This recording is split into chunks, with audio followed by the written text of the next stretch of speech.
मेमना जो सिंहासन पर बैठा है। प्रकाशित वाक्य अध्याय 5 वचन 1 से 14। हम अभी प्रकाशित वाक्य 5 से गुजरे हैं। यहां परमेश्वर का वचन हमें बताता है कि प्रभु ही वह है जो अंतिम समय में मनुष्य जाति को बचाएगा और उनका न्याय करेगा। यह परमेश्वर कौन है जिस पर हम विश्वास करते हैं? वचन हमें बताता है कि यीशु मसीह उन लोगों के लिए उद्धार करता है जो उस पर विश्वास करते हैं। सभी मनुष्य जाति के न्यायी और राजाओं के राजा है। हम अक्सर यीशु को एक सीमित प्रभु के रूप में सोचते हैं, परंतु हमारा प्रभु सारी सृष्टि का न्यायी है।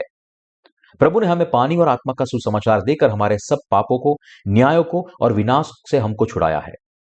इसलिए प्रभु हमारा सच्चा उद्धारकर्ता और सच्चा परमेश्वर बन गया। साथ ही हमारा प्रभु समस्त मनुष्य जाति का राजा और न्यायी है। आज आइए हम उस प्रभु के लिए अपने आभारी हृदय को जगाएं जिस पर हम विश्वास करते हैं और जिस पर हम भरोसा करते हैं। वचन 1 और आगे से हम देखते हैं कि जो सिंहासन पर बैठा था उसके दाहिने हाथ में एक पुस्तक थी और यहां की मेमना अर्थात यीशु मसीह ने जल्द ही इस पुस्तक को ले लिया। हम अंतिम वचन में भी देखते हैं कि प्रभु इस सिंहासन पर विराजमान थे। यह वचन हमें बताता है कि प्रभु शीघ्र ही सभी मनुष्य जाति का विश्वासियों और अविश्वासियों दोनों का समान रूप से न्याय होगा। इसलिए हम जान सकते हैं और विश्वास कर सकते हैं कि यीशु ही परमेश्वर है जो सबका न्याय बन गया है। हमारे प्रभु अपने पुरस्कारों और दंडों को केवल हम तक ही सीमित नहीं रखते हैं जिन्होंने नया जन्म प्राप्त किया है, बल्कि वह हर मनुष्य जाति और ब्रह्मांड की सभी चीजों के लिए सच्चे न्यायाधीश और राजाओं के राजा है। लोग अक्सर कहते हैं कि हम अब 21वीं सदी में प्रवेश कर चुके हैं। यह प्रभु की वापसी का समय हो सकता है। जब हम कहते हैं कि प्रभु की वापसी निकट है, तो इसका अर्थ यह भी है कि संसार का विनाश भी निकट है। हम यह वचन से जो पता लगा सकते हैं वह यह है कि प्रभु के पास सभी का न्याय होना अधिकार है। हमारे प्रभु मनुष्य के शरीर में इस पृथ्वी पर आए और 30 वर्ष की आयु में उन्होंने एक ही बार में अपने बपतिस्मा के द्वारा मनुष्य जाति के सभी पापों को अपने ऊपर ले लिया और मृत्यु के लिए क्रूस पर चढ़ाए जाने के द्वारा उसे मनुष्य जाति के सभी पापों के लिए न्याय किया गया था। केवल परमेश्वर पिता ही स्वर्ग और पृथ्वी पर प्रत्येक मनुष्य जाति और प्रत्येक प्राणी से सम्मान और आराधना प्राप्त कर सकता है, परंतु परमेश्वर के पुत्र यीशु मसीह को पिता परमेश्वर की आज्ञा मानने और उसकी इच्छा पूरी करने के लिए पिता के साथ सम्मान और आराधना प्राप्त करने का अधिकार दिया गया था। इसलिए मसीह पिता से अपने सारे अधिकार का वारिस बन सका। यीशु मसीह को प्रत्येक मनुष्य जाति का न्याय करने का अधिकार दिया गया है और प्रत्येक मनुष्य को केवल उसके द्वारा बचाया और न्याय किया जाता है। यह जानना हमारे लिए बहुत फायदेमंद है कि वास्तव में वह प्रभु कौन है जिसने हमें बचाया है। अंत के समय में भी अपने विश्वास को मजबूत रखने के लिए यह ज्ञान हमारे लिए आवश्यक है।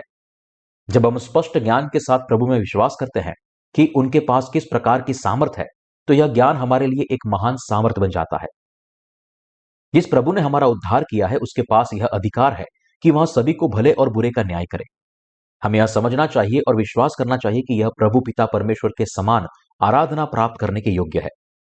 यह भाग हमें बताता है कि हमारा प्रभु इस पृथ्वी पर आया और मारा गया। उसने अपने लहू से प्रत्येक गोत्र, भाषा, लोगों और राष्ट्र के लोगों को परमेश्वर के लिए छुड़ाया और उसने हमारे परमेश्वर की उपस्थिति में उन्हें पृथ्वी पर राज्य करने के लिए राजा और याजक बनाया। तब यह भाग हमें बताता है कि स्वर्ग में स्वर्गदूतों की ऊंची आवाज थी जिनकी संख्या लाखों और करोड़ों थी, जो ऊंचे स्वर में प्रभु की स्तुति और आराधना करते थे। वध किया हुआ मेमने की सामर्थ्य और धन और ज्ञान और शक्ति और आदर और महिमा और धन्यवाद के योग्य है। यूहन्ना ने वचन 13 में जो कुछ देखा और सुना उसकी अपनी गवाही को जारी रखता है। फिर मैंने स्वर्ग में और पृथ्वी पर और पृथ्वी के नीचे और समुद्र की सब सृजी हुई वस्तुओं को और सब कुछ जो उनमें है यह कहता सुना, जो सिंहासन पर बैठा है उसका और मेमने का धन्यवाद और आदर और महिमा और राज्य युगानुयुग रहे। तो फिर सारे प्राणी किसकी महिमा कर रहे थे? वह मेमने की महिमा कर रहे थे जो सिंहासन पर बैठा था, कि सारी आशीषें, आदर, महिमा और सामर्थ्य हमेशा हमेशा उसे ही मिले। मनुष्य जाति से महिमा, स्तुति और आराधना केवल यीशु मसीह के पिता परमेश्वर के लिए आरक्षित थी, परंतु क्योंकि इस पृथ्वी पर आकर मनुष्य जाति को उनके पाप, विनाश और न्याय से बचाने के द्वारा यीशु मसीह के पास अब वही अधिकार है जो पिता के पास है, इसलिए प्रायश्चित के इस उद्धार के लिए उसे पिता के साथ सारी महिमा दी गई और वह हमारी सारी आराधना के योग्य उद्धारकर्ता बन गया।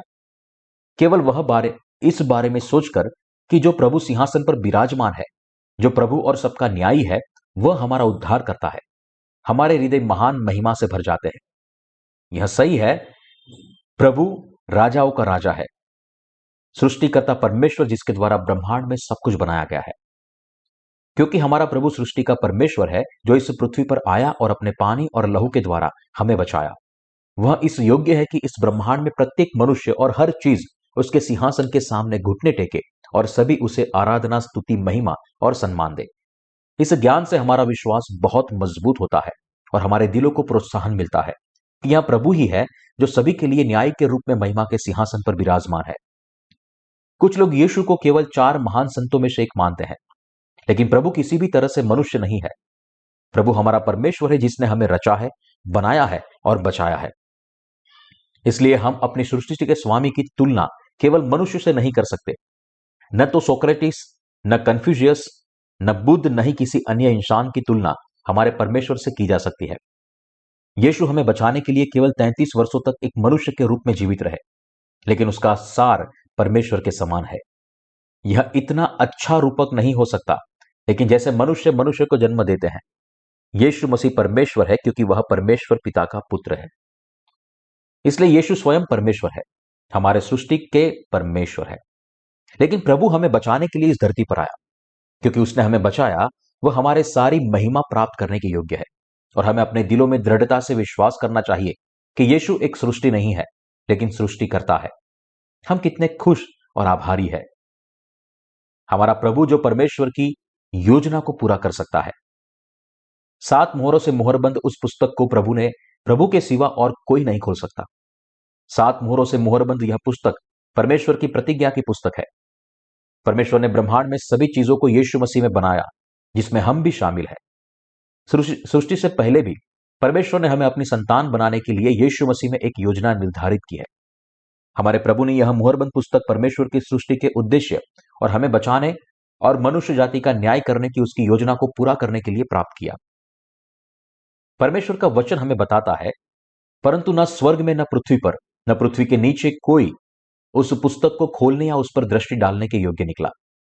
दूसरे शब्दों में, कोई भी ऐसा नहीं था जो अंत में परमेश्वर की योजना को पूरा करने में सक्षम था। यह केवल यीशु मसीह ही कर सकते हैं। क्यों? क्योंकि परमेश्वर ने अपने पुत्र के द्वारा सब कुछ नियोजित किया है। इसका अर्थ यह भी है कि पिता परमेश्वर की योजना 7 मोहरों से मोहरबंद पुस्तक को खोलने का अधिकार प्रभु के पास है। इस अधिकार के साथ यीशु ने अपने बपतिस्मा के द्वारा हमारे सभी पापों को अपने ऊपर लेने और हमारे स्थान पर क्रूस पर इन पापों के लिए दंडित होने के द्वारा हमें बचाने के द्वारा त्रिएक परमेश्वर की योजना के हर पहलू को पूरा किया। अपने बलिदान और अपने जीवन की कीमत के द्वारा हमें पाप से छुड़ाकर प्रभु ने हमें परमेश्वर के सामने अपना याजक बनाया है। यीशु मसीह उनके उद्धार पर विश्वास करने वालों को उनके साथ राज्य करने वाला बनाया है। जैसा कि परमेश्वर का वचन हमें बताता है, हम पृथ्वी पर राज्य करेंगे। जब प्रभु वास्तव में इस पृथ्वी पर लौटेंगे तो वह सभी चीजों को फिर से जीत लेंगे और 1000 साल के राज्य को पृथ्वी पर स्थापित करेंगे।